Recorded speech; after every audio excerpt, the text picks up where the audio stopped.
Malawian President Lazarus Chakwera praised China on Thursday for waiving interest-free loans for over a dozen African nations. The President made the remarks at the general debate of the 77th session of the UN General Assembly.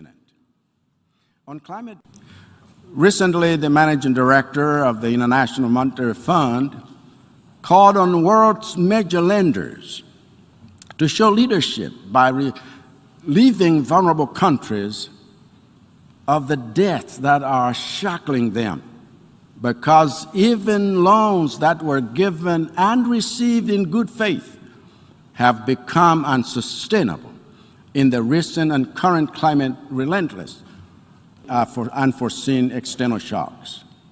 So I join her in reiterating that call, and I commend the People's Republic of China for leading by example, by fulfilling the pledge it made at last year's Forum China-Africa Cooperation, FOCAC, to forgive interest-free loans owned by 17 African countries. Let this be the beginning of a breaking of the chains holding vulnerable countries back, not the end.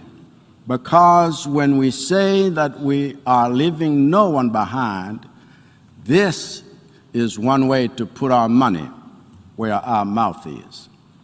If we are truly one UN family, we must get out of political posturing and welcome more helping hands in resolving the problems